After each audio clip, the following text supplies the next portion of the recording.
Phil Toon. We've been just like we wanted to see what Phil can do. I was so shocked that Phil was able to push and jump ahead 3 points by Vellner, but you know, what are you gonna do? He's doing incredible.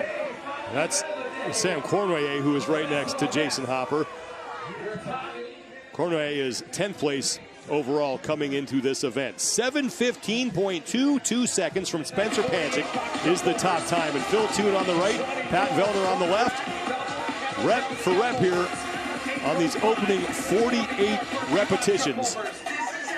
And I'm really expecting Pat Vellner to be careful with himself on the first two spots so that he's able to race the rope. He knows he's done enough rope climbs in competition to know just how fast to push it, and he's an ex-gymnast. When you have that incredible pulling power, you know you're going to be great there. We know he has incredible finishing power as well on the backside of this event, so I think that this is going to be a tough guy to beat.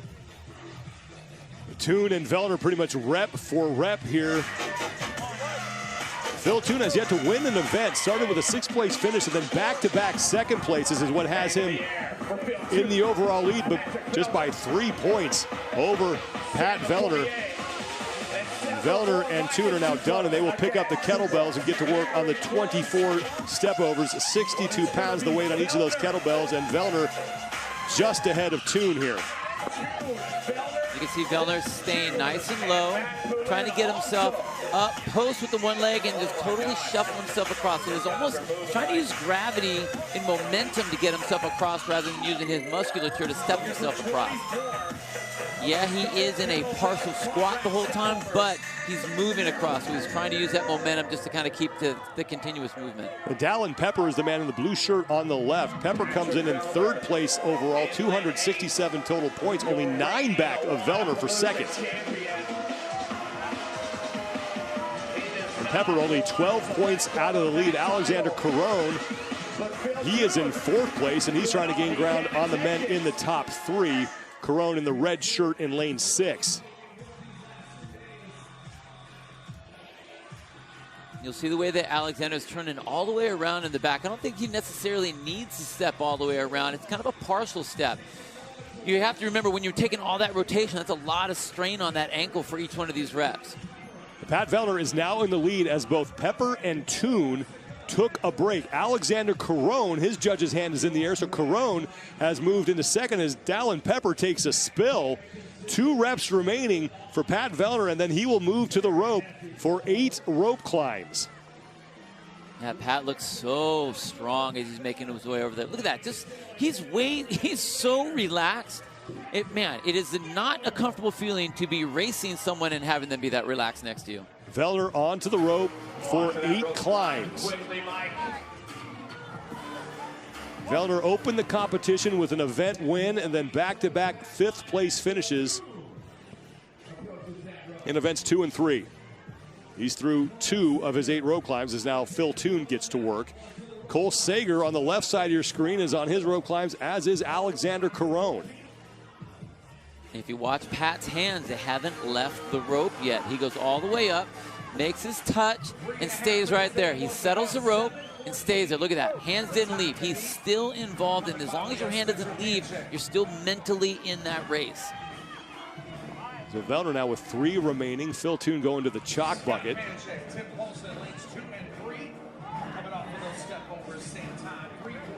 The other thing, watch the way Pat's arms stay nice and long. He's letting his body just hang and using more of a forearm grip rather than trying to use any sort of a biceps to pull on the way up. Final rope climb now for Pat Vellner. Then he will move on to the 24 burpee box jump overs. So Vellner done, and in the lead here, 7:15.22 from Spencer Panchik. That's your top time. 24 total reps here for Vellner before back to the kettlebells for 48 deadlifts. That's how the champs do it. Sager. Cole Sager, he's in the blue shirt, middle of your screen. He has moved into 2nd place now in the heat. Cole Sager looking to move up the overall standings, 9th place overall with 195 points. He's only 3 back of Scott Panchik, who sits in 8th. And he really does need to have a good finish in this event. You know, and Cole's another one of those athletes that if you put a rope climb segment in it, he's going to do very well. So this is a great position, especially being the end of the second day for him. And now Alexander Caron has moved ahead of both Toon and Pepper, and this is a big help for Pat Vellner. Halfway through the event, 10-minute time cap here.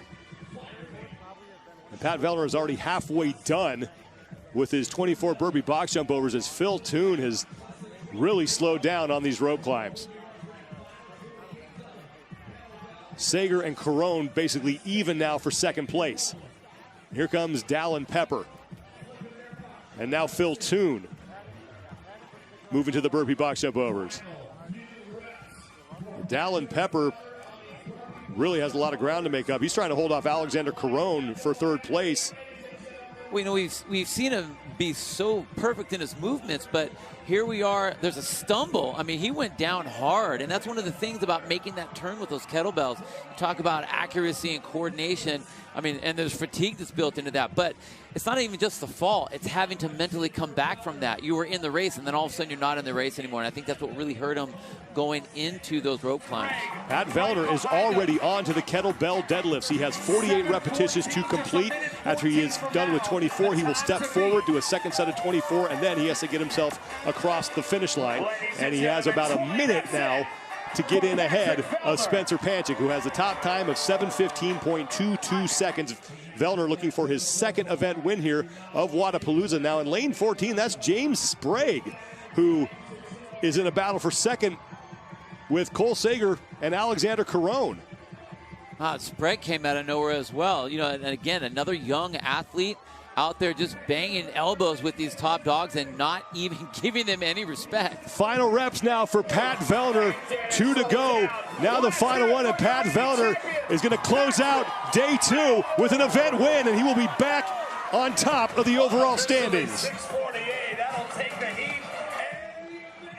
Now the battle for second place. James Sprague will keep an eye on his judge's hand. Alexander Caron's judge's hand at the top of your screen is up in the air. Caron is in, so he's going to take second place. And he's really going to start putting some heat now on Dallin Pepper as Sprague is across. So that's 3 more points that Caron's going to pick up on Pepper. Cole Sager looking to finish up just a handful of reps for Sager. 7:20. Pat Vellner, 6 minutes, 50 seconds for the event win as Cole Sager is into his final reps. So now Cole Sager is across. So now Dallin Pepper is watching his lead over Alexander Caron for third place get whittled away. Samuel Cormier in lane 11 is ripping through these kettlebells. He takes a look to his right to see where his fellow competitors are. And Cormier is in. We got a close race right here, ladies and gentlemen. 2 minutes to go. Make some noise. 2 minutes before we hit the 10-minute time cap. Here's Jason Hopper. And now Phil Toon is across. Dallin Pepper still on the floor, so Alexander Caron looking to move into the top 3 here. You know, there's just so much of a mental game in this particular event. Scott Panchik is now done. Alex Vigneault closest to the camera, trying to close things out. Judge's hand in the air at the top of your screen for Dallin Pepper. And now Dallin Pepper is in. 8:40 for Pepper, but a number of people getting between him and Alexander Caron. There's Tim Paulson. He will close out his second day of competition. Paulson 7th place overall coming into the event. Alex Vigneault is done. And now Jason Hopper hits the buzzer to end his event. 60 seconds remaining. Colton Mertens down in lane 4. And no surprise here, he is one of the smaller athletes in the field, and this event is full of things that he does not like. I mean, for most of the athletes that are out there, you know, that 24-inch box is not a big deal. But when that's up by your hip crease, that makes it a big deal. Colton Mertens, if you don't recognize him, it's because I think the last time we saw him on the competition floor, he was rocking the mullet. Representing here today, Burton, 6th place overall coming into this event. The final 10 seconds for him. Steps forward, he's got to do 24 more. It's trying to pile up as many reps as he can. Cole Sager there to cheer him on. And that's it for day number 2 at Wodapalooza. And Pat Vellner started the competition with an event win. And he ends day 2 with another victory. And he will be back on top of the overall standings at the halfway point of Wodapalooza.